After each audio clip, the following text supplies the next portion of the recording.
What's up, everybody? Welcome back to the Pack a Day podcast. I'm your host, Andy Herman. You can follow me on Twitter at Andy Herman NFL. Thanks so much for joining me today as I recap all of the news and notes and observations from day one of training camp. Obviously, had the opportunity to attend practice. My goal is to attend all of them this season, both the ones that are open to the media and not. So please make sure you're subscribed here and ready for all of those updates for the remainder of training camp.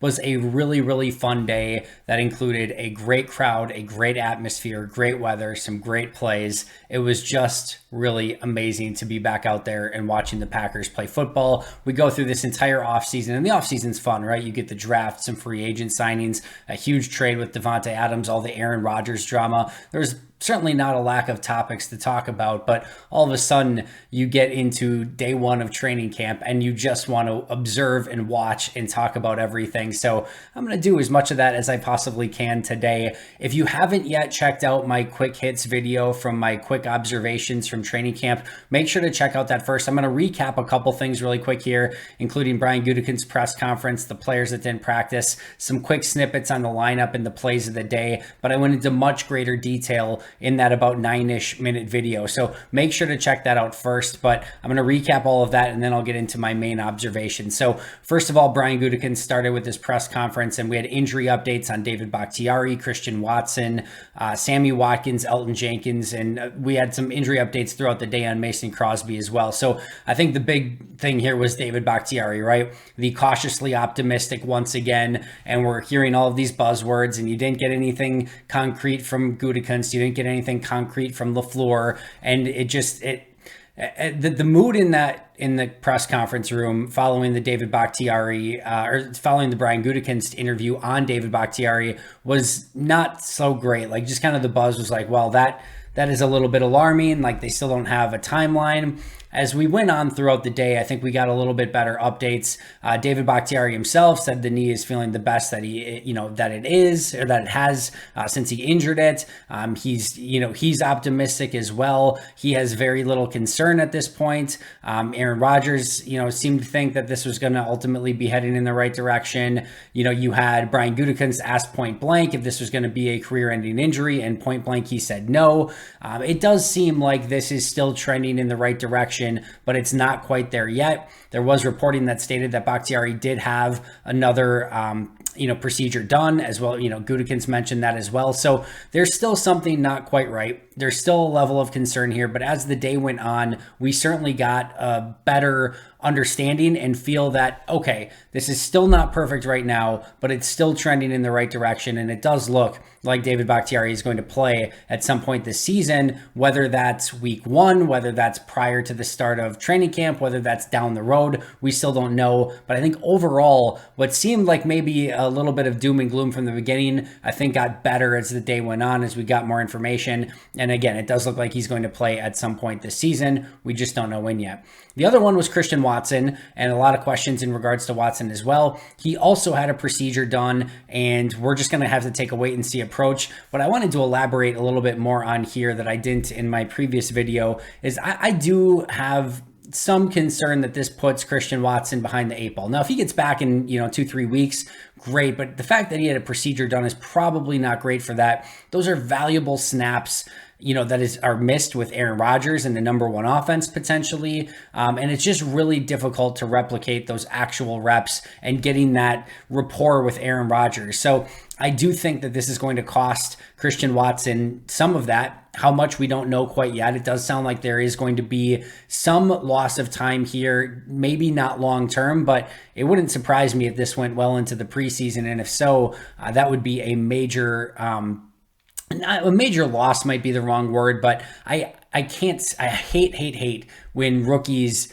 can't get off to a strong start, because I just think for their confidence and for the camaraderie with their teammates and just getting off on the right foot and being able to pick up everything as you're working with everyone else, I think is so insanely important. And it just puts Christian Watson behind the eight ball. And for somebody who is so important to this offense for his playmaking ability, his speed, his run after the catch, I just think that that is a big bummer. And hopefully he's back sooner rather than later, but it does sound like he is going to miss some time. And I think we just all have to hope at this point that, again, we see him maybe in 2-3 weeks, and maybe he even gets a preseason game in, who knows, but it is definitely going to be worth monitoring Christian Watson. On the good news side of things, Sammy Watkins, it sounds like, is going to be very short term, and he should be back sooner rather than later. And Elton Jenkins, Brian Gutekunst said, is actually well ahead of schedule at this point. So that is great news on Jenkins as well. No timetable for Jenkins, but he is hitting all of his benchmarks and is actually ahead of schedule at this point.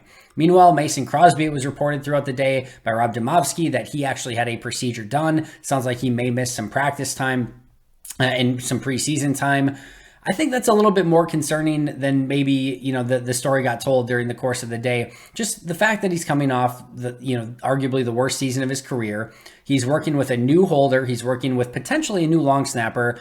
Coco was the primary long snapper on the day, at least for the first set of field goals. I just think that matters, and getting to know a new special teams coordinator. You don't want a kicker who's at that age having knee issues, right? And it's anything with a leg for a kicker is just a little bit worrisome, and I think that's going to be worth monitoring as well. But those were the major injury updates for the day. All in all, the Packers were missing 13 players during practice. That included Mason Crosby, Christian Watson, Sammy Watkins, Keyshawn Nixon, Kylan Hill, Jonathan Garvin, Randy Ramsey, Rasheed Walker, David Bakhtiari, Elton Jenkins, Robert Tonyan, Malik Taylor, and Akil Byers. As far as some of the lineup, sort of matchups and, depth went, those sort of things, I think the big takeaway here on offense was the offensive line. Yash Nijman at left tackle, John Runyon Jr. at left guard, Josh Myers at center, Jake Hansen at right guard, and Royce Newman. The big takeaway here is there was no rotating. There was no moving around. In mini camps and OTAs, they would put Cole Van Landen at right tackle. In fact, that was usually the starting group with Royce Newman at right guard. And then the next group would be Royce Newman at right tackle with Jake Hansen at right guard. There was no rotations throughout the course of the day. It was Yash, JRJ, Myers, Hansen, and Newman left to right with the ones all day long. The second team offensive line was Zach Tom, Michael Manette, Jake Hansen, Sean Ryan, and Cole Van Landen. So that was the number 2 offensive line. So a lot of reps for Jake Hansen, both the starter at right guard and the number 2 at center. That is a huge opportunity for him, and we'll see if he can nail down that starting right guard spot until players, hopefully like Bakhtiari and Jenkins, come back sooner rather than later. But those are the big takeaways on offense.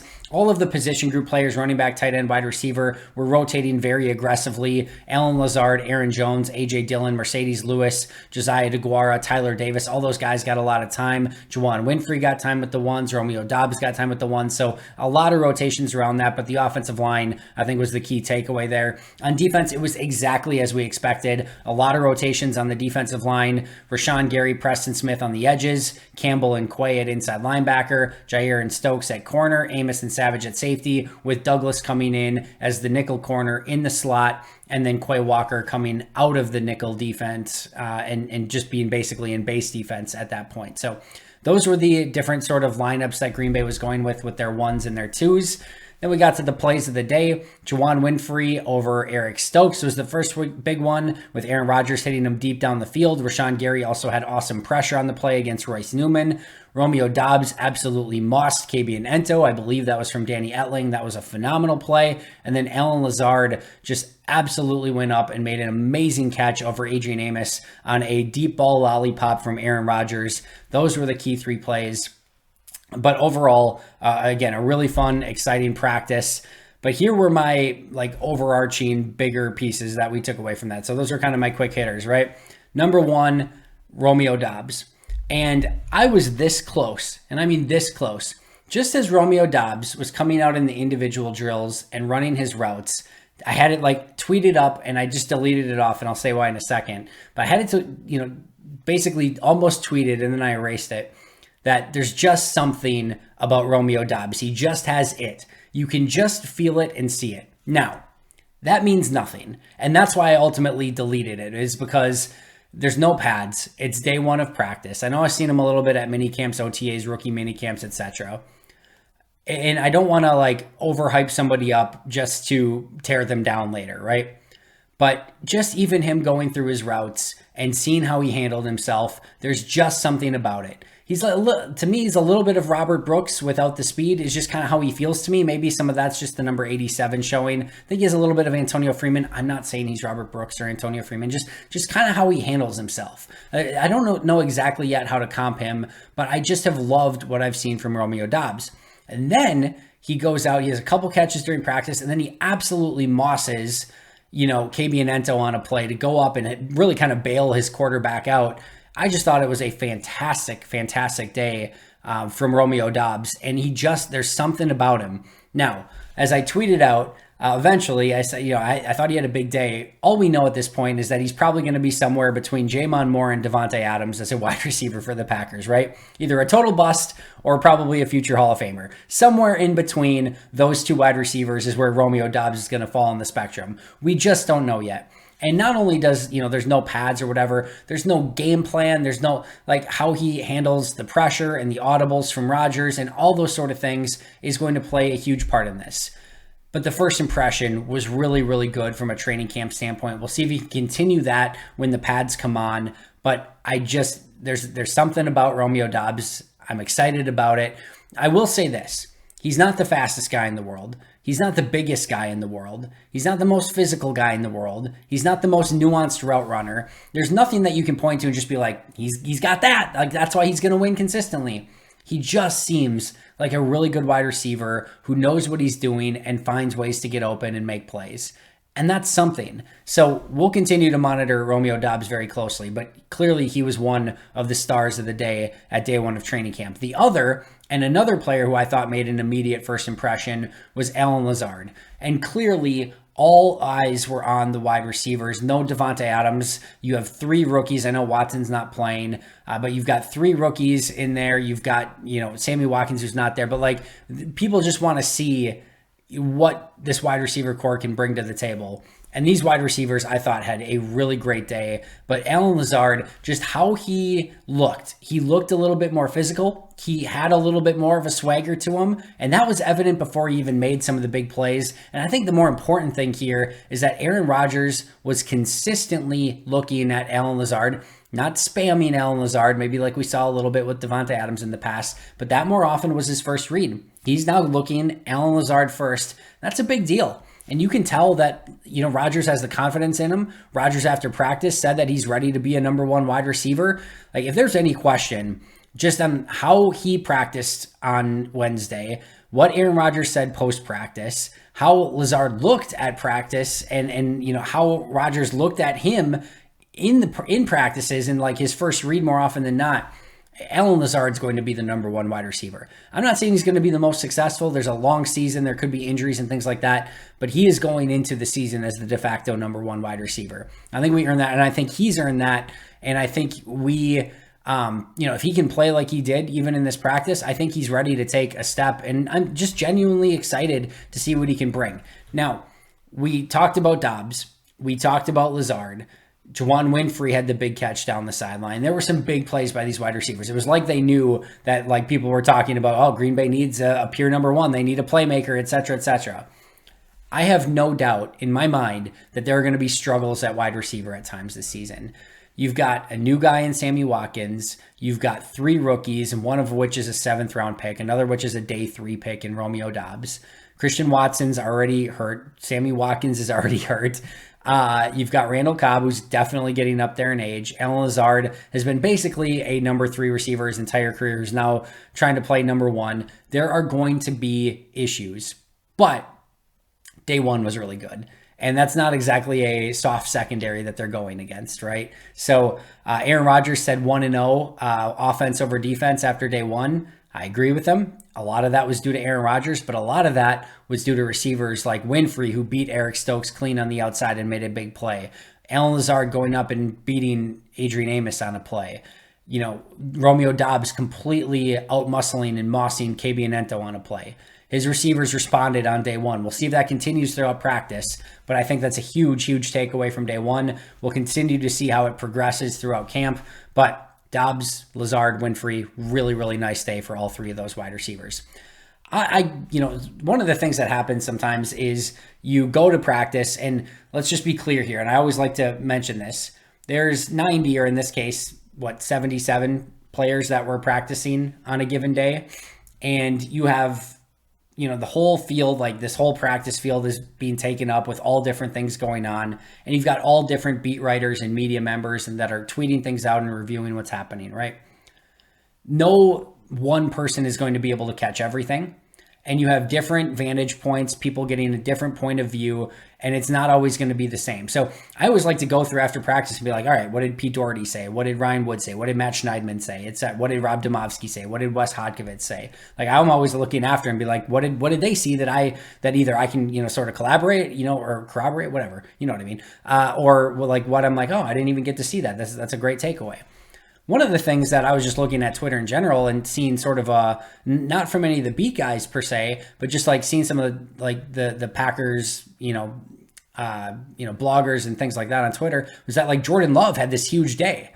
And I already know, for whatever reason, people want to label me like a Jordan Love hater. I am not a Jordan Love hater. There's nothing more that I would like to see than Jordan Love succeed. I had a high second round grade on him coming out. Not the pick I would have made at the time, but I certainly understood the pick. And I certainly understand why you'd want to get a super talented quarterback. But, again, not the pick I would have made. But overall, I think I was probably a bigger defender of that pick than most people. And again, had an early second round grade on him. Loved the tape of his sophomore year of college. And I mean, loved his sophomore college tape. Junior year definitely took a dip, but I think there was some, extenuating circumstances around that. But the other thing I'll say here is oh, you're just a Jordan Love hater. Remember, I am a Packer fan too. There's nothing I would like to see more than Jordan Love be the next, decade-long Super Bowl winning MVP quarterback. Also, as a podcaster and writer about the Packers, if there was another MVP caliber quarterback lined up, that's probably decently good for business as well, right? So there's no reason for me to be a Jordan Love hater. And if there's anything that I enjoy, it's players proving people wrong. And the people that are like, oh, pitchforks and everything of wow, how could they possibly pick Jordan Love? If he can overcome that and just, become the next great quarterback, just like Aaron Rodgers did, I love those kind of stories. So I am cheering vehemently for Jordan Love. I want him to succeed. I don't think he had a bad day. I just don't think he had a great day. He had a couple really nice throws. I think it was Toure where he perfectly placed it low into on the ground where only Toure could get it. I thought it was a beautifully placed ball.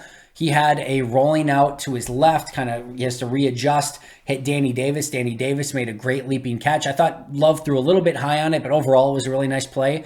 He had a really nice scramble on a play. There's another play. It was interesting. This is another vantage point thing, right? So Ross Uglum and I think it was Ryan Wood tweeted that Jordan Love had this great throw to Amari Rodgers and that he really just, used his arm strength to muscle it in there. Rodgers comes up with the catch. As I was watching the defensive back and how he played Rodgers, I thought Love was late on the ball. I thought he needed to hit Rodgers sooner on the play and was just a tad bit late on it.